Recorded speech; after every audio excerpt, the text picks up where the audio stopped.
Graças e paz, meus irmãos. É um prazer para mim, na verdade, estar com vocês. Uma alegria, uma igreja tão bonita, com tantos jovens, né? Estava ali quando vocês se apresentavam e quando eu estava com a esposa sentada, olhando vocês passando com vocês, a esposa assim, está babando, né? Por causa dos jovens, né? É linda a igreja assim, né? Cheia de jovens. Deus abençoe a todos vocês, de verdade. Já estive aqui outras vezes, na ocasião do pastor Carlão. Nós tínhamos um apreço por ele, já temos uma certa amizade, e esse lugar nos faz lembrar muito dele. Estava ali com o querido irmão, né? Nos faz lembrar um bocado do pastor Carlos. Sei que vocês também vão estar em eleição amanhã, né? Que Deus abençoe vocês em suas escolhas, que o Senhor soberano como é, por ser da graça, a pessoa que vier para cá, ser bênção na vida dessa igreja. Mas eu queria convidá-lo a abrir as Escrituras Sagradas em 1 Coríntios, capítulo 1, um texto que vocês separaram aí para o momento de hoje, essa noite. Eu queria exatamente tratar desse texto com vocês, para entender o que é que Paulo quis dizer com as palavras que ele escreveu aqui, e ao mesmo tempo, obviamente, que Deus pode nos falar por meio do texto bíblico. 1 Coríntios, capítulo 1, todos encontraram? Não, pode sentar por enquanto, por favor. Eu não vou fazer a leitura exata agora, do texto exatamente agora, tá certo? Prometo que quando eu for fazer a leitura, eu peço que você feche. Tá bom? Então veja, essa carta é escrita por Paulo aos Coríntios. Ele começa a carta, do versículo 1 até o versículo 9, você tem a introdução da carta. É uma carta como outra qualquer. Tá? Como toda carta, a gente não começa diretamente no assunto.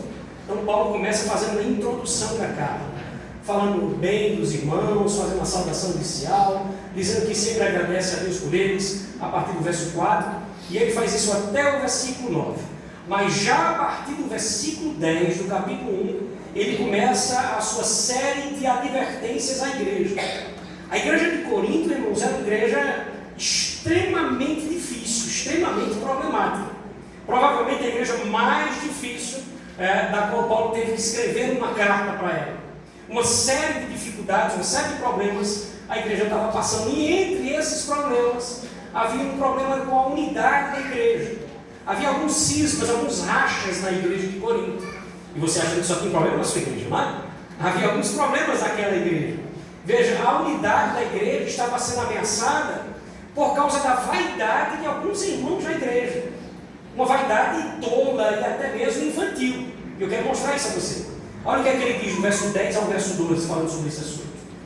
Rogo-vos, irmãos, e olha como é sério, pelo nome do Senhor Jesus Cristo, que faleis todos a mesma coisa, e que não haja entre vós divisões, antes sejais inteiramente unidos na mesma disposição mental e no mesmo parecer. Por quê, Paulo? Verso 11.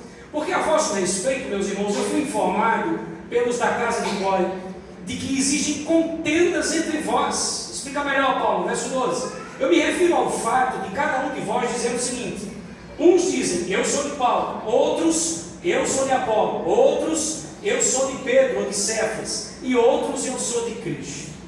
A igreja estava dividida. E sabe qual era a discussão deles? Quem pregava melhor, quem falava mais bonito, quem tinha uma melhor desenvoltura no púlpito. Acredita nisso? Veja que vaidade tola. E eles discutiam entre eles sobre essas questões. Deixa eu tentar fazer com que você entenda por quê. Porque a igreja de Corinto, a cidade de Corinto, ela só perdia para a cidade de Atenas quanto ao apreço pelas filosofias, quanto ao apreço pelo discurso. Então, discursar bonito para eles era a grande vantagem, independente do conteúdo. Ou seja, se o discurso fosse bonito, se a maneira de mostrar, de falar fosse bacana, elegante, o conteúdo era o que menos interessava para eles. E por isso eles ficavam dizendo essas coisas. Eu acho que Paulo prega melhor. O outro, eu sou de Pedro, eu sou mais Pedro. O outro, não, Apolo fala mais bonito. E tinha um grupo que a gente entende, lendo a carta, que seriam mais os santarrões, que diziam, não sou de ninguém, eu sou de Cristo. Paulo na frente vai dizer que esse grupo era o pior que tinha. Mas o fato é que a igreja de verdade estava dividida. Paulo então vai advertir começa dizendo 3 coisas. A primeira, meus irmãos, Cristo não está dividido. Se Cristo não está dividido, por que vocês estão divididos? Segunda coisa, quem morreu por vocês na cruz foi quem? Cristo, e não um desses homens. E por fim, vocês foram batizados em nome de Cristo. Ele deveria ser o centro que deveria trazer união para aquela igreja. Olha o que é que ele diz no verso 13. Acaso Cristo está dividido? Foi Paulo crucificado em favor de vós? Ou fostes porventura batizados em nome de Paulo? Percebe? Não deveria haver ali nenhum espírito partidário dentro da igreja. Para que você entenda como a coisa era séria, Paulo chegou a dizer que ele agradecia a Deus por não ter batizado a maioria daqueles irmãos. O que é esquisito, né? Porque eu acredito que a alegria do pastor é quando ele diz assim, eu batizei a maioria daqueles irmãos. Paulo diz o contrário, diz assim, eu dou graças a Deus porque eu não batizei a maioria de vocês. Olha o que é que ele diz, no versículo 14 ao 16. Dou graças a Deus porque nenhum de vós eu batizei, exceto Cristo e Gaio, para que ninguém diga que fostes batizados em meu nome. Eu batizei também a casa de Estéfanas. Além destes, eu não me lembro se batizei algum outro. Você vê a situação da igreja. Eu agradeço a Deus pelo batizei a maioria de vocês. Paulo então vai advertir aqueles irmãos de que eles deveriam se importar mais com o conteúdo e menos com a forma. Olha o que ele diz no próximo verso 17. Porque não me enviou Cristo para batizar, mas para pregar o Evangelho. Paulo diz isso porque o ministério de Paulo era um ministério itinerante. Ele não está desmerecendo aqueles que batizam, né? Os pastores locais, mas não era essa a sua função, ele diz. Agora veja como ele completa o verso 17. Pregar o Evangelho não com sabedoria de palavra, para que não se anule a cruz de Cristo. O que ele está dizendo? Eu não preguei o Evangelho para impressionar vocês por meio da minha retórica, não com sabedoria de palavra, é o que ele quer dizer. Por quê? Porque isso poderia diminuir a importância do conteúdo. É quando ele fala anular a cruz de Cristo. Então eu não fui falar para vocês de uma maneira bonita, eloquente, para que isso não fizesse com que vocês passassem a olhar mais para a forma e prestassem atenção menos no conteúdo. Vocês precisam estar atentos à mensagem. A verdade, meus irmãos, é que o sucesso ou o poder da mensagem pregada pelo apóstolo Paulo não estava na sua maneira de aplicar, não estava na sua eloquência, não estava na sua habilidade, mas no poder de Deus de transformar o coração dos ouvintes do apóstolo Paulo por meio dessa mensagem. A verdade é que o poder e a sabedoria de Deus se revelam nessa mensagem. Que mensagem? A mensagem da cruz. E esse é o tema da nossa breve devocional. A mensagem da cruz. Nós vamos fazer a leitura do texto em questão. Agora sim, por favor, fique de pé. Eu vejo que é costume na igreja, não é? E nós vamos fazer a leitura do texto. Na sequência a gente faz mais uma oração. Capítulo 1, versos 18 a 25. Paulo diz assim: certamente a palavra da cruz é loucura, mas ela é loucura para aqueles que se perdem. Para nós que estamos sendo salvos, a mensagem da cruz é o poder de Deus. Porque está escrito em Isaías 29:14: eu destruirei a sabedoria dos sábios, eu aniquilarei a inteligência dos instruídos. Por isso eu pergunto, verso 20: onde está agora o sábio? Onde está o escriba? Onde está o inquiridor desse século? Porventura não tornou Deus louca a sabedoria do mundo? Visto como na sabedoria de Deus, percebam, o mundo não conheceu por sua própria sabedoria. Então aprouve a Deus salvar os que creem pela loucura da pregação. Porque tanto os judeus pedem sinais, como os gregos buscam sabedoria. Mas nós pregamos a Cristo crucificado, esse que se tornou escândalo para os judeus e loucura para os gentios. Mas para aqueles que foram chamados, tanto entre os judeus como os gentios, entre os gregos, pregamos a Cristo, que é o poder de Deus e a sabedoria de Deus. Porque a loucura de Deus é mais sábia do que os homens, e a fraqueza de Deus é mais forte do que os homens. Amém? E qual é a nossa missão? Preste atenção. Sempre, quando você estiver prestes a entrar no texto lá, a missão é dupla. A gente precisa entender o que o texto está dizendo, o que Paulo quis dizer com isso. E a segunda missão é encontrar o que Deus quer nos dizer por meio dessas palavras. Certo? Vamos pedir essas duas coisas a Deus? Feche os olhos, vamos orar. Senhor, que privilégio nós temos aqui.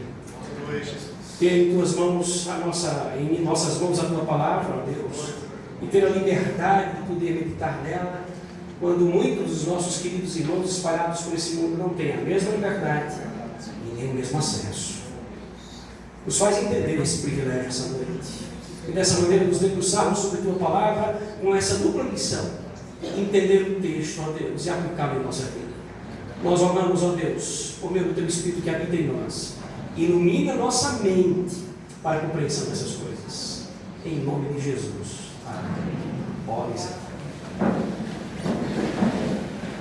Veja, nós dividimos a nossa devocional essa noite em dois tópicos, não é? Dois momentos, para ajudar a nossa didática a entender o texto. Então, no primeiro momento, no primeiro ponto, a mensagem da cruz revela o poder de Deus. Você pode entender comigo? A mensagem da cruz revela o poder de Deus. Verso 18, olha o que diz. Certamente, a palavra da cruz é loucura para os que se perdem, mas para nós que somos salvos, poder de Deus. Eu inicio dizendo que Paulo está fazendo um link com aquilo que ele havia dito. Eu não preguei preocupado com a forma, como vocês gostam de fazer, como vocês gostam de observar, ele dizendo aos Coríntios. Eu preguei preocupado com o conteúdo. Por quê? Aí ele diz exatamente isso que está no verso 18. Porque a palavra da cruz é loucura para os que se perdem, mas para nós que somos salvos é poder de Deus. A palavra da cruz colocada aqui é a mesma mensagem da cruz, que é a mesma mensagem do Evangelho. Seria a mesma coisa.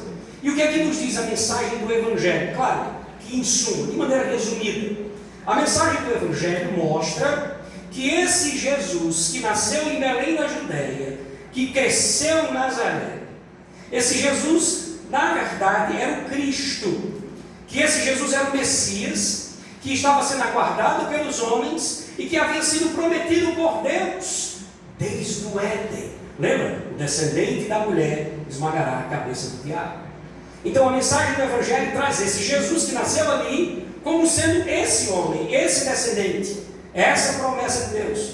Esse Jesus que encarna e ao mesmo tempo em que isso acontece, ou seja, em que ele chega a esse mundo, ele é desprezado pelos seus compatriotas, pelos judeus, e é morto pelos romanos. Esse Jesus que enfrenta a cruz do Calvário em nosso lugar, cumprindo assim o plano de Deus para a salvação do mundo. Essa é a mensagem da cruz. O que Paulo pregava era exatamente isso. Exatamente isso. A primeira pregação, o apóstolo Pedro fez em Atos dos Apóstolos, ele abre a discussão, ele abre a pregação dizendo isso. Esse Jesus que vocês mataram era o Messias esperado. Percebe? Então essa é a mensagem da cruz. Perceba agora, o que a mensagem da cruz vai provocar no coração dos homens? De uma forma geral, como é que a mensagem da cruz vai ser recebida por aqueles que escutam essa mensagem? Paulo diz de duas formas. Isso aqui é o princípio, a gente vai colocar isso na aplicação. De duas maneiras. Depende da pessoa, vamos colocar assim. Porque Paulo vai dizer, para aqueles que se perdem, ou para aqueles que estão se perdendo, ou para aqueles que se perderão, essa mensagem, a mensagem da cruz, vai chegar sempre aos seus ouvidos como uma loucura. Olha novamente o verso 18.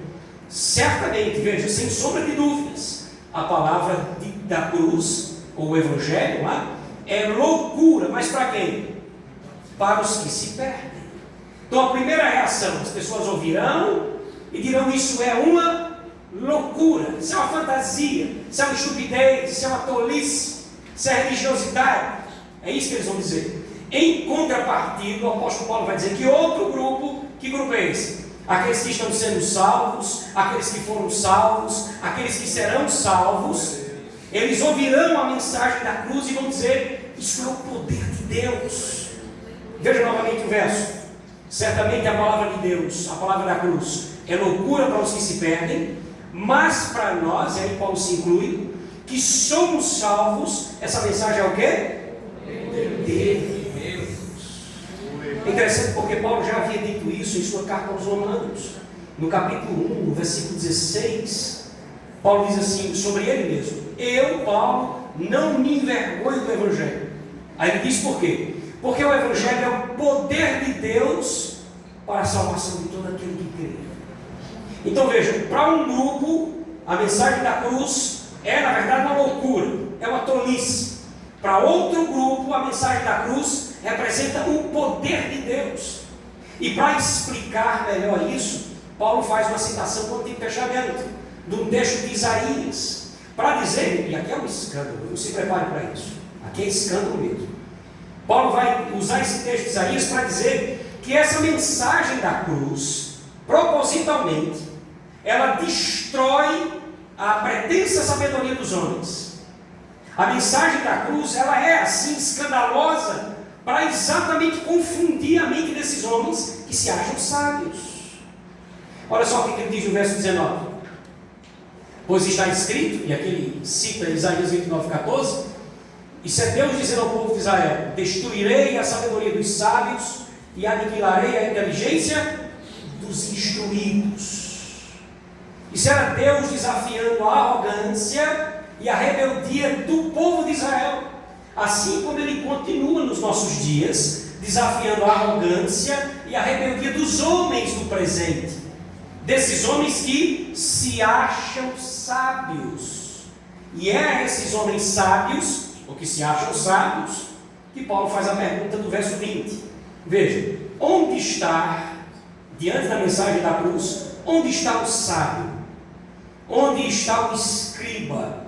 Onde está o inquiridor deste século? Isso aqui é muito interessante, irmãos. Esse sábio, escriba, inquiridor que Paulo coloca aqui, eram os sábios, representavam os sábios de sua época. Aqueles que eram vistos como os grandes homens sábios de sua época, tanto entre os judeus, por isso ele cita os escribas, como entre os gregos, por isso ele cita aí o inquiridor, não é? Veja, homens que se sentiam poderosos pelo seu saber. Os gregos por causa de sua filosofia, são os inquiridores. E os judeus por causa da sua compreensão da lei, são os escribas. Você percebe isso? E Paulo diz assim, olha, diante da mensagem da cruz eu pergunto, onde estão esses homens? Por que Paulo está perguntando isso a eles? Porque com todo o conhecimento, com toda a ciência desses homens, dos filósofos, dos escribas, dos religiosos judeus, não é? Ou dos sábios gregos, mesmo diante de toda essa sapiência, perceba, quando a mensagem da cruz é pregada a eles, quando a mensagem da cruz chega aos seus ouvidos, qual é a conclusão desses homens inteligentes? É loucura. Aí você diz, não é possível. Não é possível. Como é que alguém com tanto conhecimento, como é que alguém com tanta capacidade, como é que alguém como os escribas que sabiam da lei no Antigo Testamento, sabiam das promessas, você não fica às vezes confuso quando você lê sobre isso? Como é que o povo de Israel não conseguiu enxergar o Messias nesse Jesus? Como isso é possível? Como é que os gregos, os filósofos, não conseguem encontrar a verdade por trás dessa mensagem do Evangelho? Como é que isso acontece, por exemplo, com Chico, não é? E não acontece com um homem como esse? Como acontece com essas irmãs tão simples e não acontece com alguém tão catedrado, tão inteligente, tão capaz? Queridos, a verdade é que Deus confundiu com a mensagem da cruz os homens. Eu disse que era escandaloso, não foi? Ainda bem que o escândalo da Bíblia, de Paulo. Veja o que é que ele vai dizer no verso 20, a parte que não lemos. Porventura, olha Deus agindo, não tornou quem? Deus louca a sabedoria do mundo. É como quem diz assim, e essa não era a intenção de Deus? Tornar esses homens tão sábios, mas quando falam sobre a religião, ou quando o assunto é assunto religioso, eles parecem o quê? Deus os fez sábios em muitos assuntos, não é verdade? Quando você entra na academia, na universidade, você tem que estudar esses caras. Quando você sai da universidade, você tem que continuar estudando esses caras. Eles são os sábios, os intelectuais dos nossos dias. Mas, meus queridos, Deus os fez loucos em questões espirituais.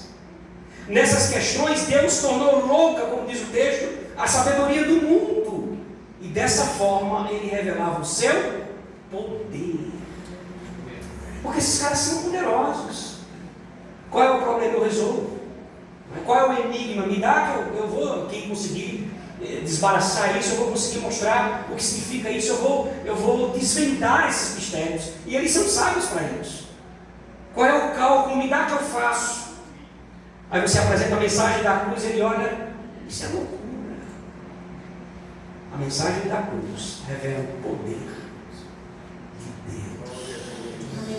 E aí nós somos automaticamente ligados ao nosso próximo ponto. Além de revelar o poder de Deus, a mensagem da cruz também revela a sabedoria de Deus. Veja, por mais sábio que o homem possa ser, ele jamais alcançará o verdadeiro conhecimento de Deus por si mesmo. Você entendeu? Ele não vai conseguir. Ele vai conseguir resolver os maiores e mais difíceis enigmas. Ele vai conseguir encontrar fórmulas. Ele vai conseguir encontrar curas. Ele vai conseguir encontrar antídotos. Mas não encontra o caminho de volta para Deus. É estranho isso, não é? Como ele não consegue fazer isso por si só? E nisso está a sabedoria de Deus. Olha o que ele diz no verso 21. Visto como na sabedoria de Deus, ele está explicando a sabedoria de Deus, o mundo não o conheceu por sua própria sabedoria. Essa é a sabedoria de Deus se revelando. O mundo não consegue conhecê-lo por si mesmo. Então como é que Deus salva os homens? Olha o resto, irmãos. Mais uma vez, mais um escândalo, viu? Olha o resto. Aprove a Deus salvar os que creem pela loucura da pregação. Ou seja, eles não conseguem, mas Deus capacita alguns homens por meio da fé a entender e a crer nessa mensagem. O intrigante é que Paulo chega a ser, isso aqui é muito Paulo, viu? Irônico. Você percebeu no texto? Ele foi irônico quando ele disse assim, pela loucura da pregação. É assim que Deus sabe, por meio dessa pregação, ou por meio dessa mensagem, que vocês, sábios desse mundo, dizem que é o quê? Loucura. Ele está sendo irônico com a maneira como eles olhavam para a mensagem. Eles diziam assim, isso é uma loucura, isso é uma tolice, esse negócio do Evangelho, essa mensagem da cruz, isso é um absurdo. Aí Paulo diz assim, pois é, por meio desse absurdo, a loucura da pregação, Deus salvou os seus. E isso revelava a sua sabedoria. Por quê, Deus? Porque se os homens chegassem a esse conhecimento, por meio de sua própria capacidade cognitiva, por meio do seu próprio conhecimento, eu pergunto a você, de quem seria a glória da salvação? Você imagina isso? Se o Evangelho fosse uma fórmula a ser desvendada pela capacidade intelectual dos homens, de quem seria a glória da salvação? Dos mais capazes. Não é? Chegariam ao céu dizendo assim, eu desvendei o mistério do Evangelho. Estava lá, a Bíblia escrita em códigos. E eu, sábio, filósofo, compreendedor dessas verdades, eu desvendei esse enigma, e por isso estou aqui, sou merecedor disso. Não acontece assim. Como essa revelação vem do próprio Deus, perceba, Paulo vai dizer que nem os judeus e nem os gregos foram muito longe. Nem os escribas e nem os inquiridores caminharam muito distante. Olha o próximo verso, verso 22. Porque tanto os judeus pedem sinais, como os gregos buscam sabedoria. O que é que Paulo está dizendo? Os judeus que não creram em Jesus continuaram pedindo sinais messiânicos. Eles olharam para esse Jesus que vem com todos os sinais e disseram, não é esse. Nós queremos mais sinais. Nós queremos esperar o Messias de verdade. Em contrapartida, os gregos que também não creram em Jesus continuavam buscando respostas para os seus dilemas nas questões filosóficas e racionais. Percebe isso que ele está dizendo? Olha, os judeus não conseguiram chegar lá e os gregos também não.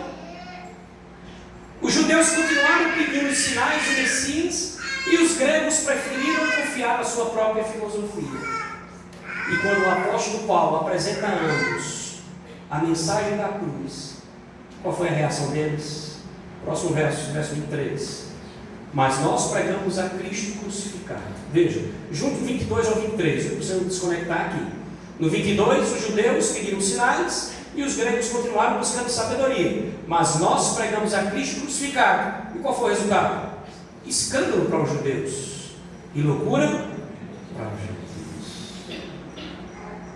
Eles pediram sinais, e quando falamos da mensagem da cruz, os judeus olhavam e se sentiam ofendidos com isso. E os gregos olhavam para isso e diziam: isso é uma tolice, isso é uma loucura.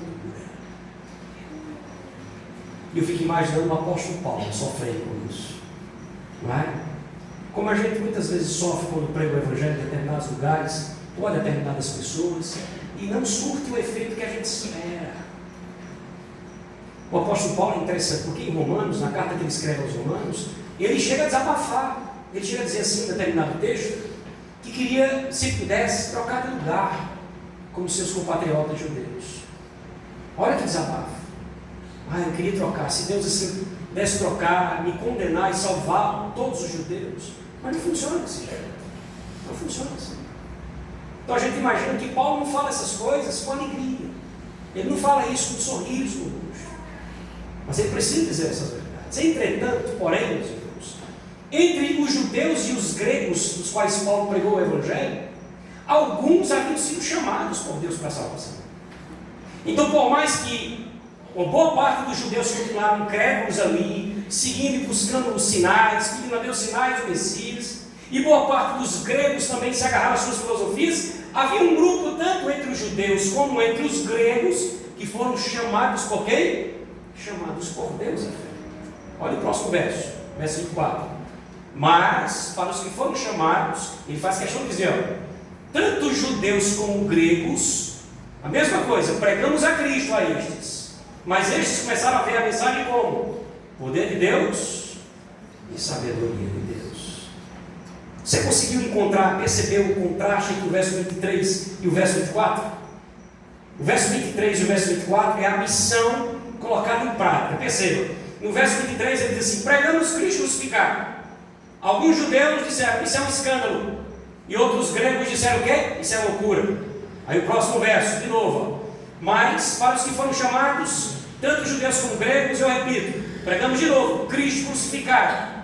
E para estes ele se tornou o quê? Poder de Deus e sabedoria de Deus. É o que ele está dizendo. Alguns se converteram. Aqueles a quem Deus deu a capacidade de crer nessa mensagem, que verso 21 diz que é Deus quem concede isso, o meio da loucura da pregação. Para estes a mensagem da cruz revelou duas coisas a respeito de Deus: o poder de Deus e a sabedoria de Deus. E aí Paulo conclui, resumindo tudo aquilo que ele havia dito, só que cheio de novo de ironia. Permito, é Paulo, ele pode. Olha o verso 25. Porque a loucura de Deus, percebe? Você consegue perceber a ironia? Quem jamais se atreveria a dizer um negócio desse? Loucura de Deus? Pois é, veja só. Porque a loucura de Deus é mais sábia do que os homens. E a fraqueza de Deus é mais forte do que os homens. Paulo está sendo irônico. Ele está dizendo que a mensagem da cruz, vista pelos homens como uma loucura e como uma fraqueza, é na verdade a manifestação do poder de Deus e da sabedoria de Deus. Eu queria separar algumas lições para a gente aprender. A gente já entendeu o texto. Vocês conseguiram entender o texto? Vamos rever bem. Vamos rever bem rapidinho. Veja, entenda o texto novamente. Paulo começou lá na introdução que eu fiz com vocês, do verso 10 até o verso 17, dizendo, olha, eu estou sabendo que vocês estão divididos, porque vocês se preocupam mais com a forma do que com o conteúdo. Eu já notei isso. E esqueceram que não foi homem que morreu por vocês na cruz do Calvário, foi Cristo. E ele não está dividido. E vocês também não deveriam estar divididos com isso. Ainda bem, eu dou graças a Deus que eu não batizei a maioria de vocês. Paulo está zangado, não está? Eu não batizei a maioria de vocês. Para não ficar para aí dizer assim, eu fui batizado por Paulo. Ainda bem que eu não batizei a maioria de vocês. Mas vocês precisam entender que quando eu preguei o evangelho aí, eu estava mais preocupado com o conteúdo do que com a maneira, do que com a forma. E é por isso que vocês têm que se preocupar. Por quê? Porque essa mensagem da cruz, que é o conteúdo, é na verdade a manifestação do poder de Deus e da sabedoria de Deus. E aí ele começa a discorrer sobre isso no versículo 18. E aqui nós aprendemos as lições. Vamos aprender? Primeira lição: a mensagem do Evangelho sempre causará divisões. Sempre causará divisões. Para alguns, a mensagem do Evangelho chegará como o poder de Deus. Para outros, a mensagem do Evangelho chegará como uma loucura, tolice, fantasia. Então perceba, às vezes nós pregamos para a salvação de alguns, mas eu preciso dizer a vocês, outras vezes nós pregamos para a condenação de outros. Vocês entendem isso? Vamos relembrar, verso 18? Certamente, ou seja, sem sombra de dúvida, a palavra da cruz é loucura. Para quem? Para aqueles que se perdem. Mas para nós, e se você faz parte desse nós, essa é a hora de você dar um glória, viu? Mas para nós que somos salvos, a mensagem da cruz é o quê? A mensagem divide os homens. E assim vai ser até a volta de Cristo. Então, se você já está do lado certo, agradeça a Deus por isso. Segunda missão: a salvação não depende da capacidade intelectual dos homens. Por isso, tantos intelectuais estão caminhando para a condenação de nossos dias, não é? Ao mesmo tempo em que tantas pessoas simples estão caminhando para a salvação. Veja, eu quero lembrar um fato aqui. Alguns anos atrás, bons anos atrás, muitos anos atrás, eu era um adolescente, eu acho jovem, eu tinha uns 18 anos. Faz tanto tempo assim não, viu? Então veja, nós fizemos um projeto evangelístico numa cidade chamada Mororó. Alguém já ouviu falar de Mororó aqui? Distrito de Barra de Santa Rosa, acho que é isso. Barra de Santana. Distrito de Barra de Santana. Nós fizemos um projeto evangelístico lá, éramos 15 a 20 jovens da igreja que eu fazia parte. Começamos ali, dividimos os grupos, passamos quase 20 dias ali, evangelizando os lugares, muito simples, muito humilde lugar. No final de tarde, quando a gente estava voltando para o vilarejo, passamos por um morador e ele disse: olha, lá em cima tinha um caminhozinho que subia assim um morro, e ele dizia: lá de cima você consegue ver Mororó inteiro, é bom para bater foto. E aí nós aceitamos o desafio e subimos. Muito difícil lugar, muito íngreme, com muita vegetação, mas chegamos lá em cima. E realmente o lugar era muito bonito. Mas havia 3 casinhas ali. E quando a gente decidiu voltar, um dos nossos colegas ali disse assim: tem 3 casinhas, vamos bater nessas últimas 3. Batemos na primeira, vimos que tinha jeito, mas não abriu. Batemos na segunda, também ninguém abriu. Na terceira casinha, a gente ia embora, uma senhorinha saiu. Dona Idalina, o nome dela. Ela bem corcunda, com caroço assim, bem grande no rosto, já bem idosa, seu marido surdo. E aí ela nos recebeu. Esse pessoal que nunca recebe visita, quando tem uma visita, faz a maior festa. Aí nos recebeu na casa dela, a casinha cheia de fotos assim, de santos e tudo mais. E aí eu comecei a evangelizar, comecei a falar sobre a mensagem do Evangelho, a mensagem da cruz. Os homens são pecadores, precisam de Cristo. Mas essa mulher, ela me interrompia várias vezes. Ela sorria e eu notava assim, na minha cabeça tinha aquela ideia de que essa mulher está prestando atenção no que eu estou dizendo. Ela dizia assim: você gosta de Leonardo? Aí para a gente encurtar isso, ela dizia: gosto demais. Mas veja, Paulo dizia assim e tal, daqui a pouco ele dizia: dê licença, aí ia lá dentro. Aí trouxe um coxa bem grande, meio Leonardo. Olha, meu filho trouxe de São Paulo para mim. Eu disse: meu Deus, o que é que eu estou fazendo aqui? E ficando escuro, eu estava imaginando, vai descer, vai ser um tormento. Mas aí eu continuei, eu e o outro rapaz, evangelizando ela, pegando as próprias imagens. Que é esse? Ela dizia: São Pedro. Aí eu estava no colo, eu disse assim: Pedro diz lá, em 1 Pedro, e aí saí evangelizando ela. Quando a gente terminou, eu fui interessante, porque teve um momento lá que ela serviu um café para a gente, muito ruim o café. Vocês vão entender porque eu estou dizendo isso, viu? E ela perguntou assim: e o café? Porque ela me viu fazendo careta no café. Quando eu fiz assim, ela fez o café. Eu disse: tá ruim, viu? Aí ela riu bem muito, disse assim: eu gostei, você é bem sincero. Aí passou, vocês vão entender porque eu estou citando o café. E aí nós descemos daquele lugar com a impressão que foi um trabalho perdido, não é? Aquela mulher não entendeu nada, o marido surdo. E ela o tempo todo só Leonardo, você vai fazer isso aqui não. E aí descemos, encerrou lá o projeto missionário, fomos para casa. Eu saí dessa igreja depois de uns anos, fui fazer seminário. E no seminário, fui convidado pelo pastor dessa igreja a participar de um culto missionário. Isso depois de alguns anos, uns 5, 6 anos, desse evento, né, desse ocorrido. E aí nós voltamos na igreja, estávamos por lá. E as duas missionárias que ficaram na cidade, a igreja já começou a existir, criaram uma igreja de fato, construção. Muitas pessoas se converteram na cidade, depois do projeto.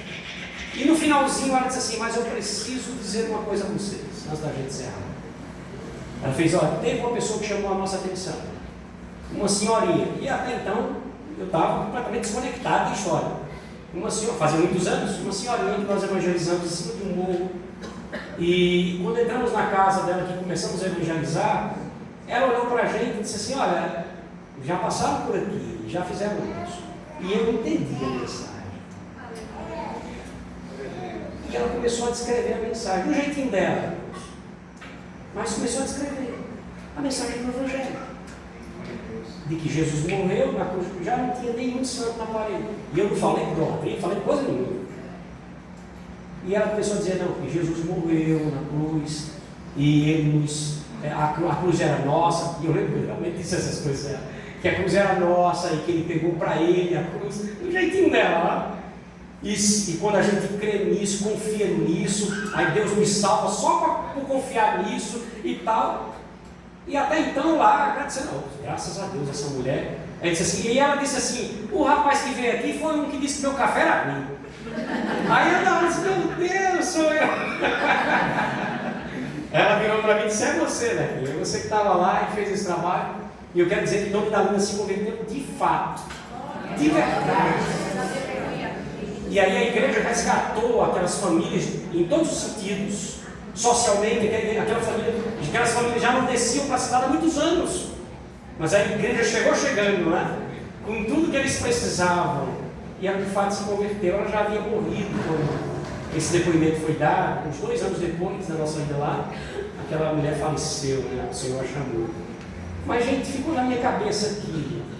E aí na mesma semana, e agora vocês vão entender o que eu quero chegar. Na mesma semana eu estava assistindo um programa de TV. Jô Soares, quem lembra do Jô Soares? Né? Eu gostava disso. Era um intelectual da época, não é? Era um intelectual, um escritor, humorista, mas um nível de intelectualidade assombroso. E o Jô Soares, naquela semana, numa entrevista religiosa, com um religioso, a pessoa entrevistada, né, era um religioso, ele citou na conversa, o Jô Soares, que já havia lido a Bíblia mais de 20 vezes. E eu lembrei de Dona Idalina. E aquilo me deixou confuso. Como é que esse homem, tão intelectual, tão sabedor, mais de 20 vezes leu a Escritura Sagrada e não conseguiu entendê-la como verdade? Como é que aquela mulher analfabeta, falando de Leandro e Leonardo, conseguiu entender a mensagem do Evangelho? Não é um mistério? Aí quando a gente lê um texto como esse, a gente descobre que a salvação não depende da capacidade intelectual dos homens. Não depende. Veja os versos 19 e 20 para a gente relembrar. Porque está escrito, isso é Deus dizendo que eu vou destruir a sabedoria dos sábios, eu vou aniquilar a inteligência dos instruídos. Eu pergunto, verso 20, onde está agora o sábio? Onde está o escriba? Onde está o inquiridor desse século? Porventura não tornou Deus louca a sabedoria do mundo? Essa é a segunda grande lição que a gente aprende, né? Então, não julgue, viu? Não julgue. Tal pessoa é incapaz de entender. É sério? Se fosse assim, era pela sabedoria dele, não é? Mas é pela graça mediante a fé. Isso não vem de vós. É um dom de Deus. Terceira lição, Deus é quem concede a compreensão e a aceitação dessa mensagem. Então veja, se um dia você está aqui, se um dia você conseguiu entender essa mensagem por meio da fé, se isso aconteceu com você, isso foi uma ação generosa, graciosa e sobretudo milagrosa do próprio Deus em sua vida. Vamos relembrar? Olha o verso 21 que é que ele diz: visto como na sabedoria de Deus o mundo não conheceu por sua própria sabedoria. Por isso que esses intelectuais muitas vezes não chegam lá. Ora, a conclusão: aprove então a Deus salvar aqueles que creem pela loucura da pregação. Se você entendeu a mensagem do Evangelho, é porque Deus abriu seus olhos. Peça mais um presente maior do que esse a Deus. Nunca faça bobagem assim: Senhor, prova teu amor por mim. Sério? Porque veja, saúde, crentes e descrentes têm, não é? Conquistas, crentes e descrentes têm. Conquistas como formação acadêmica, talvez você sonhe com isso. Casamento para alguns aqui, né? Filhos para outros. Quais são as conquistas que a gente quer ter? E que são lícitas, viu? Mas isso não é apenas para os crentes, é? Deus graciosamente concede isso a todos. Salvação por meio da mensagem da cruz. Aí não. Aí é só para você. E se isso aconteceu com você, você já é o homem ou a mulher mais bem-aventurado desse mundo. Porque isso não é só o que nos distingue dos demais, isso é o que nos salvará no final.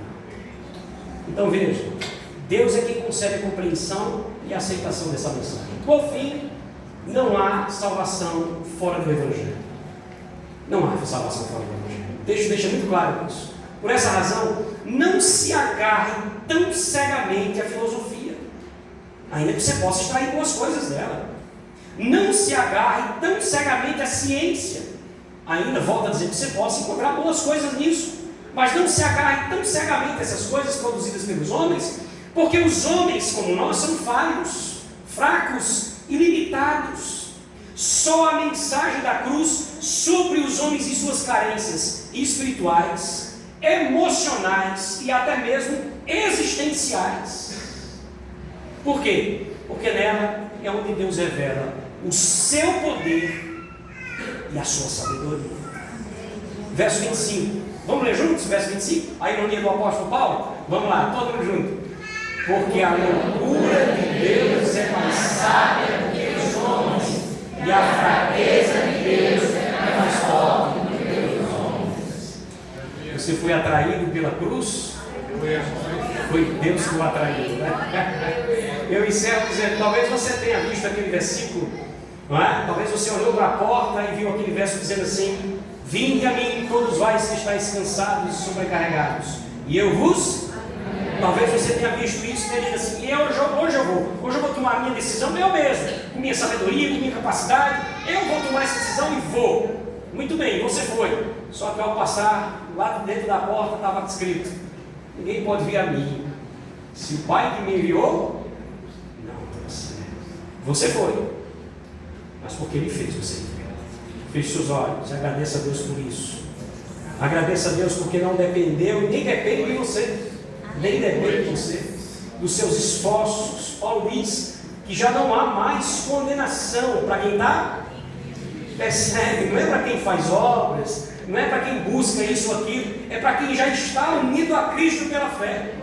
O preço foi pago na cruz do Calvário, irmão. Não há mais nada que nos separe desse Deus, nada nos separa do amor dele, e é isso que nós precisamos crer, e é nisso que precisamos confiar. Vamos orar? Feche os olhos. Senhor, quem somos nós? Quem somos nós? Para que o Senhor colocasse os teus olhos em nós. A tua palavra diz que isso não aconteceu no dia que nascemos. A tua palavra diz que isso não aconteceu no dia em que levantamos as nossas mãos no mundo. A tua palavra diz que esses teus olhos de amor foram colocados em nós antes da fundação do mundo. E aí, diante disso, eu pergunto mais uma vez: que vistes em nós? Não somos melhores que nossos vizinhos, não somos melhores que nossos parentes descrentes, não somos melhores do que as pessoas, ó Deus, que muitas vezes convivem conosco. Por vezes, nós precisamos dizer isso de maneira franca, somos até piores. Que vistes em nós? Por que nós? Porque a nós o Senhor abriu os nossos olhos para essa verdade e nos uniu à cruz de Cristo de maneira tal que nada faz nos separar disso. Nós conseguimos dizer numa oração como essa que não conseguimos viver sem isso. Não dá mais para viver sem o Senhor. Nós somos capazes de ousar dizer ao Deus que se é para viver longe de ti aqui, é preferível morrer. É preferível morrer. Por que o Senhor fez isso conosco, Senhor? Nós somos atraídos pelo Senhor. Como cantamos hoje, gentilmente o Senhor nos atraiu à cruz. Nós só queremos te agradecer nessa noite. Te agradecer porque o Senhor, por amor, nos escolheu e nos fez abrir os olhos para essa verdade. E pedir ao Senhor, e se há alguma coisa que a gente precisa pedir ao Senhor, é isso que vamos pedir agora. Que possamos, ó Deus, por meio dos nossos atos, por meio das nossas vidas, expressar um mínimo de gratidão e um mínimo de reconhecimento. Ajuda-nos a transformar a nossa gratidão e o nosso reconhecimento em atos de obediência por louvor da Tua glória. Recebe a nossa gratidão, Senhor. Recebe o nosso reconhecimento por aquilo que nós ouvimos essa noite, em nome de Jesus. Deus, Senhor, que leve a sua vocês.